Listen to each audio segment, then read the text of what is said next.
Well,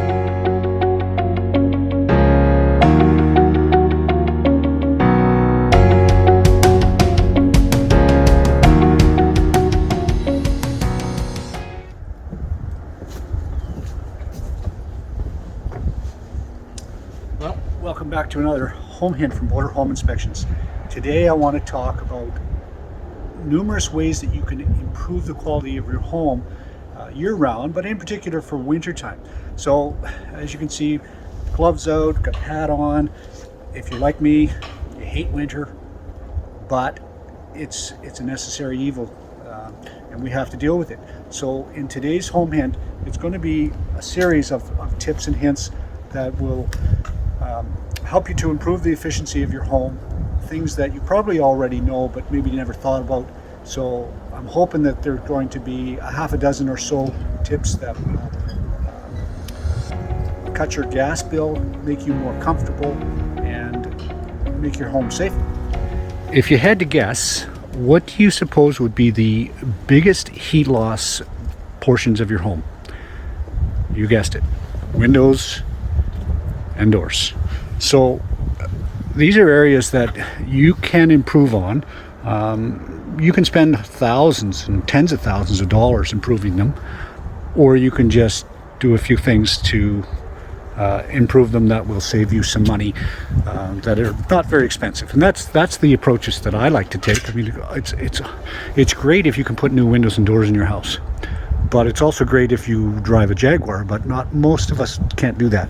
So here's some tips for the most of us that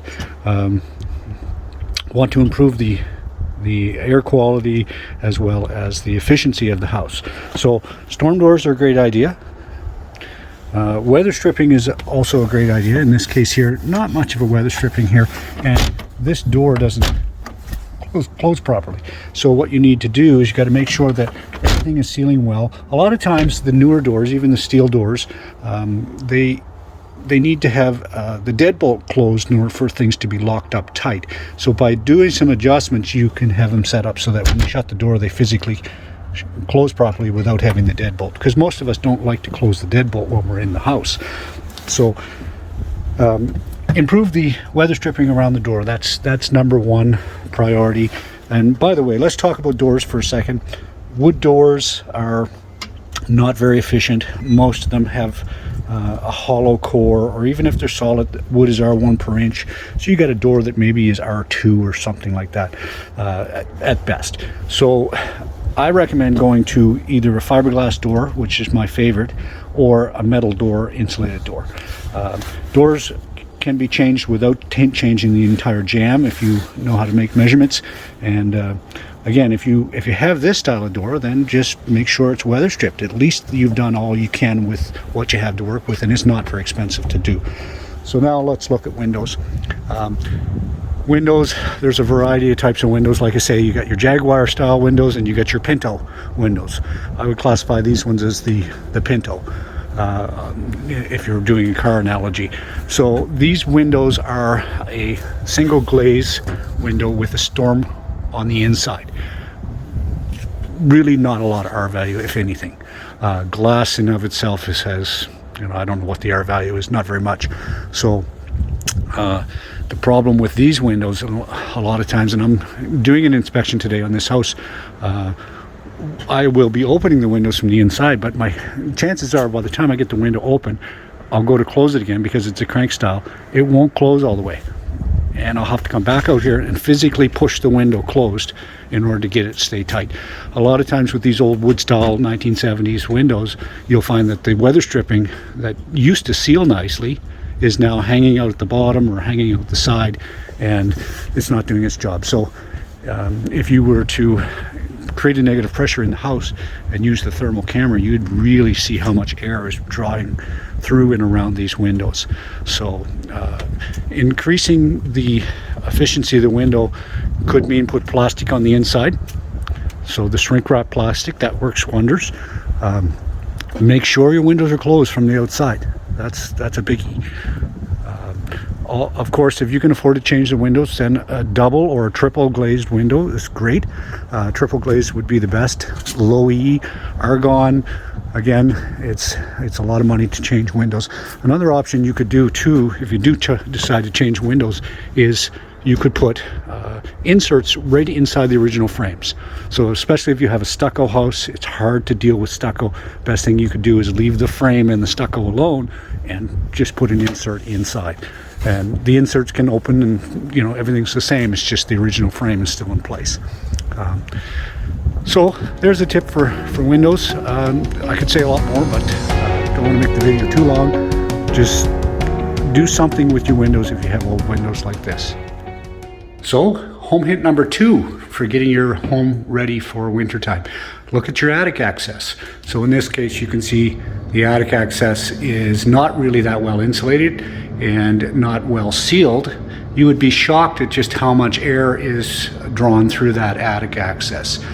Just yesterday, I did a blower door test with a customer, and the air quality or the air leakage rather around the access was amazing. It's hard to believe. So make sure they put some weather stripping around the access and insulate it. Put probably 6 to 8 inches of styrofoam SM blue or something like that on top. You could use rigid or loose fill insulation, but I like the rigid. It's just easier to deal with and doesn't fall on your head when you move the access. And that's important for a guy like me. But do this. It's going to save you money. So another tip for getting your house ready for winter. And you can't do all of these things necessarily in 1 year, but it's something to bear in mind. So let's look at the attic here. You've got about, well, this is a 2x4 attic space. So you've got about R20 or so up here. So roughly about 6 inches of insulation. And you know, that's common for this age of house. And the thing is that you're losing a lot of heat energy up through this small amount of insulation. So you should be insulating to approximately 12 inches or more if you want to, but 12 inches is the standard. And when you're up in an attic space like this, by the way, be aware that you might be dealing with products that might contain asbestos, so such as this vermiculite, which is under the cellulose. It's just important that you understand what it is and how to deal with it.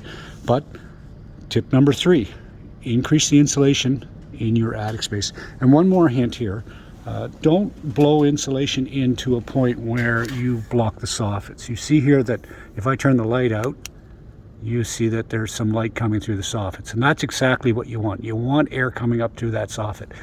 But if you just get reckless and you just blow in a ton of insulation and block those soffits, you could create a new problem for yourself where the attic is not properly venting.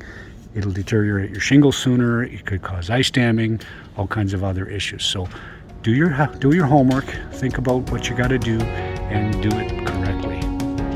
With the wintertime coming on, I really recommend that you take a close look at your furnace. In particular, the older furnaces that had the blower system like this one with the motor sitting on top. It's very common to find that this belt in here is broken. See if I can get a good picture here. You can really see it if I can get the light right.